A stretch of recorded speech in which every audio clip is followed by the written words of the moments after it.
आज बात करूंगा केंद्रीय कर्मचारियों के डीए की और पेंशनर्स के डीआर की और 8वें वेतन आयोग पर क्या है अपडेट। अब डीए पर क्या बात करना चाहूंगा, बात करेंगे कि डीए आखिर कितना बढ़ेगा और ये तथ्य क्या कह रहे हैं और डीए मर्ज होगा या नहीं होगा, क्या है संभावना। डॉक्टर मंजीत पटेल क्या कह रहे हैं। बेसिक सैलरी है उसमें डीए को मर्ज कर दो और फिर उसके आधार पर टीए और एचआरए दे दो हमको, तो जितनी सैलरी बनेगी कम से कम हमें अंतरिम राहत के तौर पे 10-12% का बेनिफिट मिल जाएगा।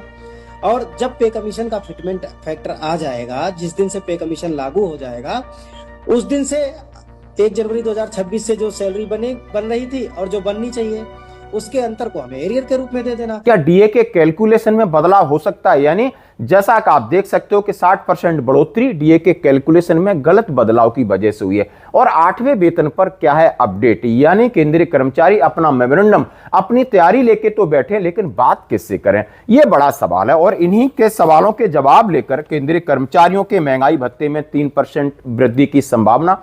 अमर उजाला किस तरीके से केंद्रीय कर्मचारियों के दर्द को बयां कर रहा है। जैसा उन्होंने कहा है कि अभी हमारा डीए डीआर 58% है, जो कि 1 जुलाई 2025 से 55 से 58 हुआ था, यानी 3% की बढ़ोतरी हुई थी। लेकिन अब आंकड़े ये कह रहे हैं कि जुलाई, अगस्त, सितंबर, अक्टूबर, नवंबर, दिसंबर 6 महीने के आंकड़े में 5 महीने के आंकड़े आ गए हैं।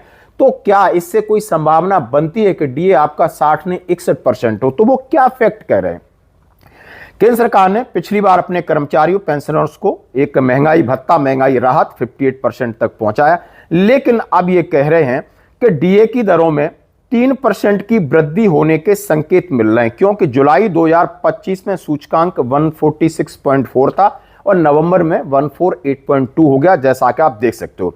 अभी दिसंबर की रिपोर्ट आना बाकी, लेकिन अच्छी बात है कि खुदरा महंगाई दर बढ़कर 1.33% हो गई है, यानी दिसंबर महीना निकल गया, वो आंकड़े आएंगे 31 जनवरी को, लेकिन खुदरा महंगाई की जो रेट है 1.33 वो बढ़ गई है। इससे ये कह रहे हैं कि नवंबर में 0.71% थी, यानी अब डीए 60 के पार हो सकता है कि 0.71 और 1.33 में कितना डिफरेंस है, जैसा आप देख सकते हो।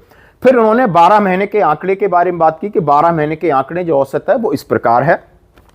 महंगाई दर 1.44% के स्तर पर उन्होंने कहा है घर की जो घरेलू चीजें हैं, खासकर सब्जियां, प्रोटीन, इनके दाम बढ़े हैं और इससे ऐसा संकेत मिल रहा है कि आपका सूचकांक बढ़ेगा और लगभग ये डीए 61% हो सकता है, यानी 3% की संभावना पर बात की।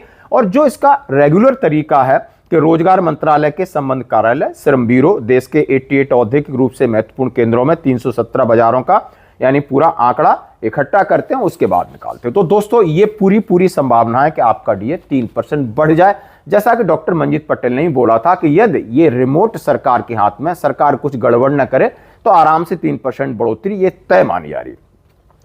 अब बड़ा सवाल होता है क्या डीए मर्ज होगा या नहीं होगा। तो आप पहले डॉक्टर मंजीत पटेल को सुनिए, थोड़ा सा मैं वीडियो दिखाता हूं, फिर उन्होंने क्या कहा जो मेरी पर्सनल बात हुई। उन्होंने कहा डीए डीआर दर 50% के पार हो जाने पर उन्हें बेसिक पे और पेंशन में मर्ज कर देना चाहिए था। अब उन्होंने मर्ज यानी 58 हो गया, अभी भी उनसे कह रहे हैं कि दिसंबर की जो सैलरी है लोगों की मर्ज कर दीजिए। आप 2 साल के बाद यदि 8वां वेतन आयोग लागू करते हैं यदि, तो उसमें कहीं ना कहीं इन्हें राहत मिलेगी, क्योंकि यदि मर्ज करने से यदि बेसिक पे बढ़ेगी और बेसिक पे बढ़ने से बेसिक पे के ऊपर मिलने वाला एचआरए है, टीए, ये ऑटोमेटिक बढ़ेगा। यदि आप ऐसा नहीं करते हो तो 10% का आप सीधा सीधा केंद्रीय कर्मचारियों के लिए चूना लगा रहे हैं, जैसा कि आपने देखा।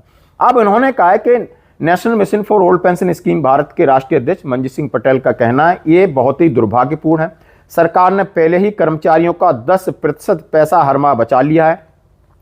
इसे यूं भी कह सकते कि पिछले 2 साल से 10% के हिसाब से कर्मचारियों का वेतन हड़पा जा रहा है, पेंशन भी हड़पी जा रही। 8वां वेतन आयोग लागू होने की उम्मीद 2 साल बाद ही कर सकते हैं।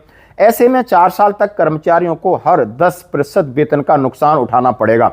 सरकार कह रही है कि डीए को मूल वेतन में मर्ज नहीं करेंगे और उन्होंने कहा है यानी सरकार कर्मचारियों को आर्थिक फायदा देने के लिए कतरा रही है। अब इन्होंने सीधा सीधा बात कहा था कि 50% उस समय मर्ज कर सकते थे तो उस समय केंद्रीय कर्मचारियों को फायदा होता, क्योंकि बेसिक बढ़ती तो बेसिक के हिसाब से मिलने वाले दूसरे अलाउंसेस उसको बढ़ते। लेकिन सरकार ने ये अपने यानी एक गेम खेला है, यानी सरकार कर्मचारियों को किसी तरीके से कहीं ना कहीं बरगलाती है और एक चुनाव खेल खेलती है।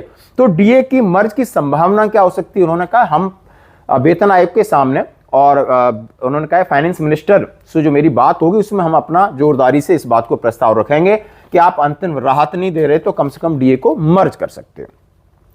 अब मैं बात करूंगा तीसरी, डीए डीआर की गणना का कैलकुलेटर बदलने की मांग। यानी कैलकुलेशन जो सीधा सीधा आपने देखा होगा कि 1 जनवरी 2016 से और 26 का पीरियड जो रहा है लगभग 60 से 61% हो रहा है, और यही डीए 5वें और 6वें वेतन के अंतराल के अंदर आपने 125% था। यानी डीए का कैलकुलेटर चेंज हुआ। अब कैलकुलेटर में कौन कौन सी चीजें चेंज हुई? Confederation of central government employ and worker के महासचिव एसबी यादव ने पिछले साल संसद के बजट में इस बात को लेकर एक हैरानी नाराजगी जताई कि सरकार ने डीए डीआर की पॉलिसी बदल दी है। अब ये कह रहे हैं कि बैंकिंग कर्मचारियों को हर 3 तिमाही महीने का कैलकुलेशन होता है उनका, उन्होंने कहा है, और तो बाकी केंद्रीय कर्मचारियों का क्यों नहीं हो सकता? उनका डीए राउंड ऑफ होता है, राउंड ऑफ जितना है उतना ही होता है, हमारा गलत तरीके से राउंड ऑफ क्यों किया जाता है? हमारा औसत 12 महीने के ऊपर क्यों निर्भर है? 3 महीने के औसत में हम क्यों नहीं ले सकते? यानी क्वार्टरली एवरेज लेकर के डीए संशोधन किया जाए।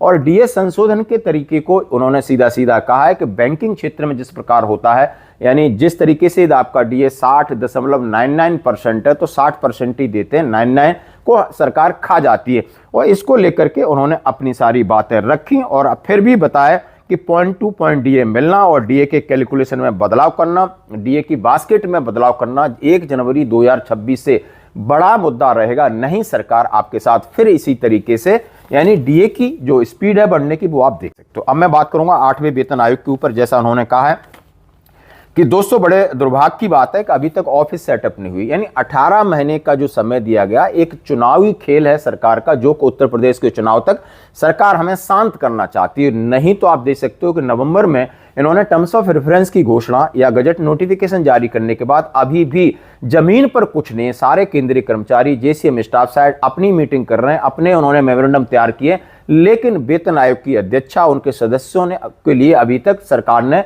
ऑफिस नहीं दिए। तो आप सरकार से क्या उम्मीद कर सकते हो? यानी सरकार खेल खेल रही है या सरकार अपने मनमाने तरीके से, चाहे आपको डीए बढ़ोतरी हो, चाहे आपका 8वें वेतन हो, चाहे आपके अलाउंसेस हो, यानी सरकार सबके ऊपर यानी अपनी मनमानी कर रही? तो जरूर कमेंट्स में आप लिख सकते हो। धन्यवाद।